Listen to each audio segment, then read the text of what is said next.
good morning, good morning. Please pardon the bonnet. I'm not sure what I want to do with my hair, but I wanted to do a little, well, not little, I wanted to do a book haul because I've got quite a bit of books that I picked up over the last few days. So I picked up the Interior Design Handbook. I know style. I know fashion, honey, okay? I don't know interiors. There is some correlation between the two, especially when it comes to like the golden ratio with like proportions and things like that. But no honey, for my first house, I want to be intentional and deliberate and really take my time with designing it exactly how I see fit, both stylish and functional. Function is so important. Yeah, it's like having a house is totally different than having an apartment. So I really want to make sure that I'm knowledgeable about the process. Any new endeavor that I embark on, that's just the type of person that I am. I want to know everything about that particular area. A lot of the interior books that I do see is just a lot of pictures that don't really resonate with my style. Like, give me the insight, give me the knowledge, give me the technique. So this is designed more so like a textbook. It's very little illustrations, and the illustrations will just really pretty much illustrates the different points that the author is making. So this is more giving textbook, which is totally in line with my type of learning. Yes, give me all the tools and the knowledge to accomplish those things. So this is going to be so fun. I'm really excited to decorate my house and for it to just the journey of discovering what my home style, interior design style is. Like, I'm really excited. It's a bit overwhelming, but one thing at a time. I've been hearing so much about this book, how it's just ruins people's lives, makes them so emotional. So of course I had to get it because I'm like, I'm a G. Like, let's see if it really can stand the test. So it's A Little Life. I'm seeing this all over Book Talk, and it is thick, honey. It is thick. I started it. I'm on page 43. It's definitely a slow burn, but that makes sense. Look how thick the book is. It is 813 pages at least, probably more. So I'm assuming that the author is really taking his time to fully develop each character, and that's why people are having such an emotional reaction, because they know these people. It's like friends, like they know their lives. It's 4 different friends, and so having to dissect and really go through 4 unique personalities and blend it all to their shared story, and then bring in tragedy and trauma. Like, you really, to build connection, you need time. And so that really just speaks to anything, even the content that we create. That's why it's so hard to really build lasting connection with these short form videos. That's why I was like, I'm coming back to YouTube, because this is more in line. This is how I started. This is more in line with the type of person that I am, because taking a 30-second clip, if that, and coming up with your conclusion based off of that is just, it's hard work, no room for nuance. So I'm excited to continue the journey of this. I typically gravitate towards a lot of nonfiction books, but I always throw in a fiction book in the mix just to lighten it up a bit, okay? Because when you're just so much knowledge, info, like, it just blurs and it becomes like redundant, and you get bored with reading. So it's always important to throw in something fun, throw in something with a narrative, throw in good storytelling.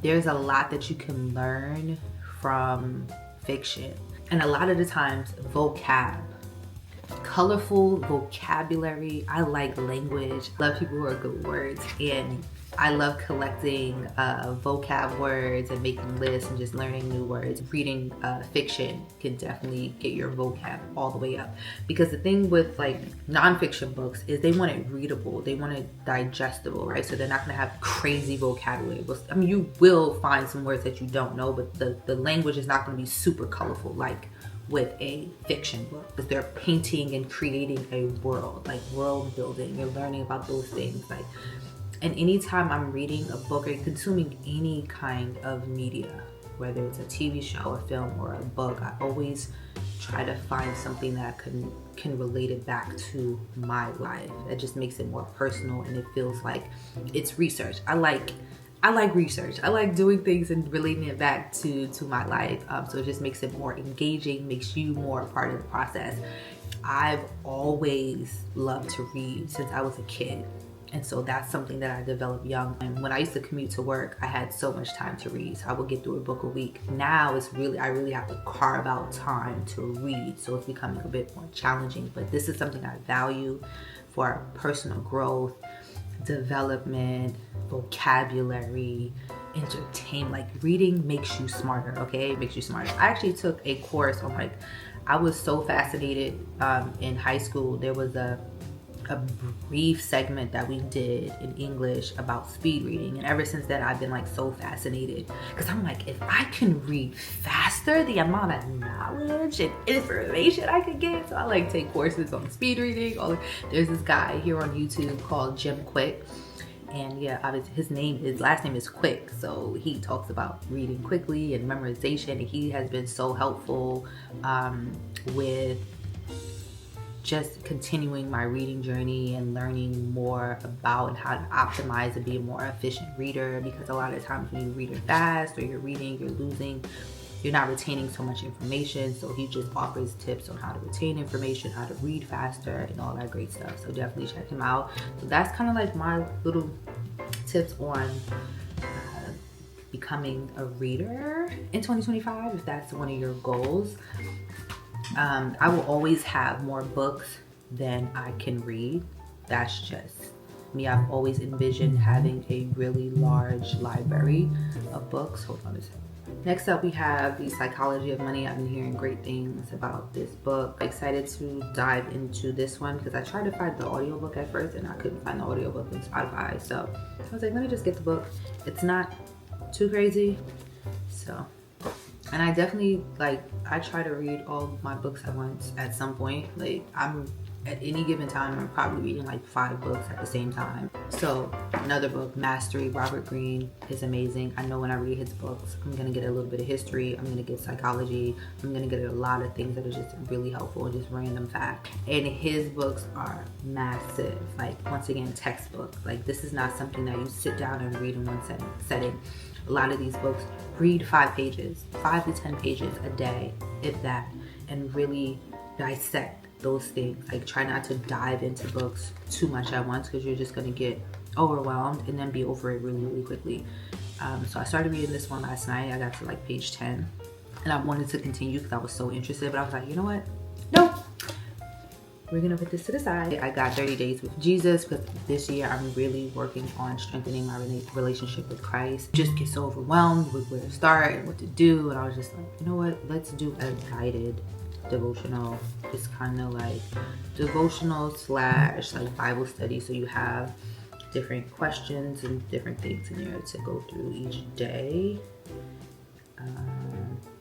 So yeah, I already started this one. I'm on day 3. Next up, we have How to Work a Room. This is actually a book that I just randomly saw while I was browsing Barnes & Noble, and I was just like, yes, I love it. I'm naturally an introvert. As you can see, I read books. I love books. Most people that love to read, they're probably introverted. But because of my job, there is an extroversion side of it that I have to pull out. Because I've been doing this for 13 years, so 6 years has been full time. So that means I'm working for myself. I have no coworkers, no boss. I have, management and editors and people and photographers that I work with on the side. But my day-to-day consists with me and me, okay? And so I felt like I was losing some of my social skills and interpersonal skills. It's important. Having great social skills is important to me. So I understand not only is it important to read about it, but you got to get out in the field, okay? And so I attend a lot of events and things of that nature. So I want to make sure that I'm not losing those social skills. What else? And then I also feel like COVID, things really got crazy, where it was just you don't have to talk to anybody. Everybody's doing everything on their phones, and we're losing the art of conversation. People are a lot more shy, a lot more awkward, have experienced a lot more social anxiety. I don't consider myself socially awkward. I can speak to anybody, but I like having strong, in-depth deep conversations, right? But I really want to work on my small talk, because small talk is how you get to those deep intellectual conversations. And so I want to work on that. And I browsed a little bit in this book when I was in Barnes and Noble, and some key things like really stuck out. And I started this book earlier this morning, and I was just like, yum, yum, yum. Like, I wanted to keep reading, but once again, practice restraint, because it's a slow and steady process. Like, read and apply.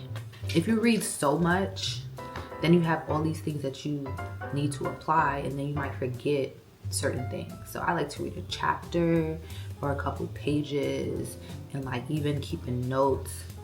Speaking of notes, I picked up another notebook. I have a lot of notebooks. I like to physically write things down because I feel like that implants it into my memory better. Of course, it's my favorite color. But yeah, like read a chapter, take notes. I also have like this highlighting system. I'm not home, so I don't have all my like supplies. Yes, supplies is the whole thing. To where I've seen people on Book Talk do this, where it's like they'll have their bookmark, and then they'll have the little tabs, like maybe 5 different tabs, and each tab represents a different thing. Like for me, I like doing things that like are useful, inspiring, like quotes, and like things that I can apply, like inspirational stuff and things of that nature. So I will use that to kind of like tap up the book, and then I will go back and like physically write notes.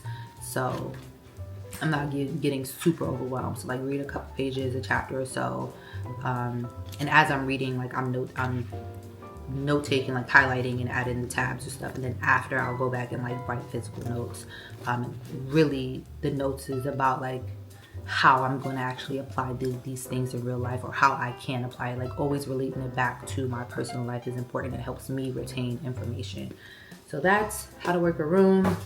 And last but not least, we have Thinking Fast and Slow. Once again, I've heard a lot of great things about this book. It's also pretty thick.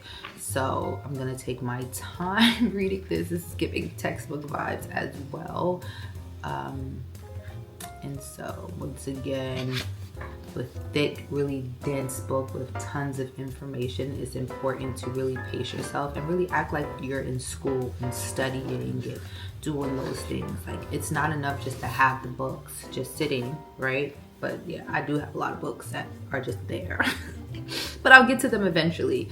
But having a system with how you read the books is also really important. There was a book I read called Building the Second Brain, and it was pretty much talking about how taking all your information and making it digital. That made sense to me, in the sense that there was a system. So I do digitize some things, but a lot of like my note taking and a lot of like that initial stuff is done in a notebook. For me, that's really helpful. But for me, that book was helpful in the fact of helping me create systems for all the information that I was gathering. So a lot of the stuff that I get on the internet, I now save it in one place. Recipes I want to try. So instead of like, oh, I need to go here, I need to go there, I have an Asana board with just all the recipes and just straight links to the recipes that I want to try, the recipes that I do.